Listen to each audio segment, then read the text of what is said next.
kita 6,5 sampai 6,7. Jadi masih jauh kalau kita bilang demand pull, inflasi akan terjadi. Artinya pertumbuhan yang terlalu cepat menyebabkan inflasi. Rapat macam-macam tadi ada menilai kondisi ekonomi seperti sekarang dan saat ini, dan gimana langkah-langkah untuk mempercepat ekonomi supaya recover lagi, tumbuh lebih cepat. Gitu kira-kira. Tadi ada paparan Bapak sampaikan ke Presiden nggak? Saya nggak ada. Saya Belum ada dengar aja. paparan ya, Pak? Saya dengar. Pak, bicara soal Pak, ada komitmen dari pemerintah nggak sih Pak untuk menjaga defisit tetap di 3% sesuai APBN gitu? 3% ada. Gimana Apakah nanti ada arahan lain untuk mungkin dinaikkan lagi? Nanti kita lihat perkembangan. Tapi sementara kan terikat undang-undang kan. Kita ikut undang-undang yang ada. Batasnya kan 3% kan. Pak, untuk percepatan pertumbuhan ekonomi itu seperti apa Pak strateginya? Kalau di LP saya bisa ngomong sembarangan, saya nggak bisa. Di kamera banyak kritik tuh Sedikit aja Pak, mungkin gambaran besarnya Pak, gambaran besarnya Pak mungkin. Di awal katanya ngomongnya sembarangan ya. Iya Pak. Bukan begitu, karena mereka nggak ngerti gimana konsep. Kalau ngomong itu sombong lagi. Saya ekonom udah lama, jadi kita kira ngerti lah gimana saya memperbaikinya dan kira-kira kelemahan yang terjadi sekarang apa.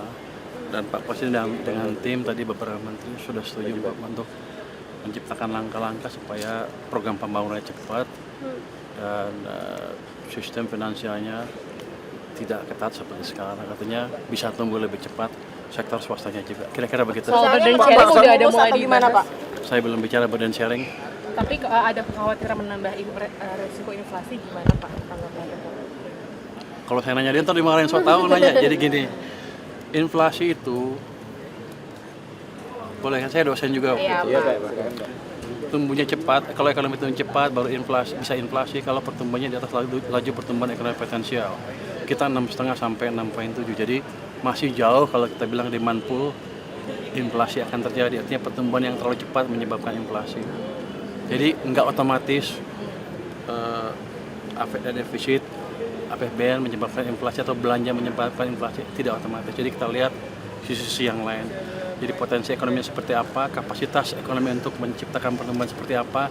Kalau di atas itu terlalu tinggi, baru ada yang disebut demand pull inflation. Pak, ada rencana menambah stimulus nggak sih Pak? Oh, ada kelihatannya. Insentif fiskal. Jadi begini, kebijakan-kebijakan yang ada sekarang itu kelihatannya belum terlalu lancar diselenggarakan. Dan tadi rapat menentukan atau memutuskan untuk mempercepat semuanya. Itu dulu yang pertama. Jadi harusnya ekonomi akan tumbuh lebih cepat. Jadi ini bukan saya ngarang ya.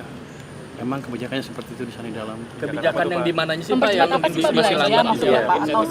Atau mungkin dari pajak atau dari apanya Pak? Anda pernah pajak. Belanja, utamanya belanja. Program bukan belanja. Program yang ada akan dibuat berjalan cepat sesuai dengan waktu yang ditetapkan. Semua program pembangunan yang ada. Pak, ini nanti ke DPR mau pelemparan apa? Saya mau pemaparan kelihatannya. Saya nggak tahu. Saya mau sini APBN, diskusi APBN. Pak, terkait yang dipotong-potong Pak, yang dipotong pembicaraan Bapak itu yang bilang bahwa itu hanya sebagian kecil dari apa ya? Ada rencana Bukan sebagian kecil, maksud begini. Maksud saya begini.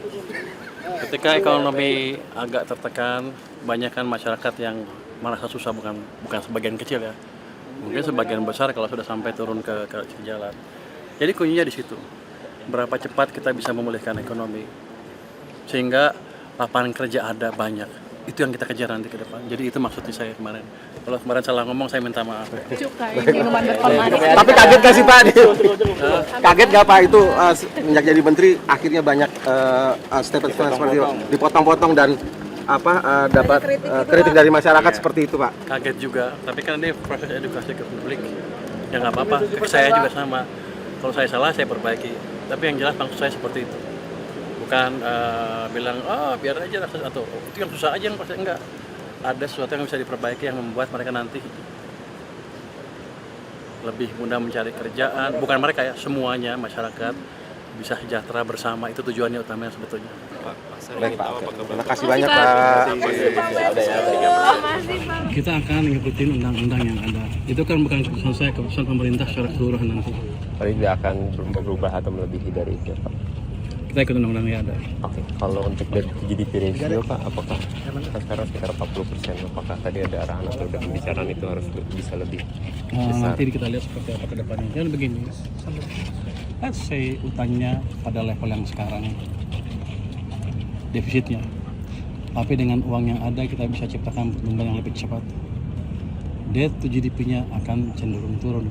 Jadi kunci di situ, optimalkan dana yang ada, program yang ada, supaya menciptakan pertumbuhan yang lebih cepat sehingga debt to GDP-nya steady atau stabil, tapi kemakmuran masyarakat meningkat dengan signifikan. Seberapa butuh Bapak dengan bantuan dari moneter Pak untuk mendorong pertumbuhan ekonomi? Maksudnya? Seberapa butuh sinergi dengan Kita harus bersinergi, jangan sampai kebijakan saya dan kebijakan BI mencekik sistem perbankan dalam hal likuiditas. Dan saya sudah bicarakan tadi dengan Deputi Senior Bank Indonesia, dengan izin Presiden juga, ke depan kita akan mengambil langkah-langkah yang perlu supaya tadi yang dibilang masyarakat sering bilang kan, likuiditas ketat akan berkurang dengan signifikan dalam waktu dekat.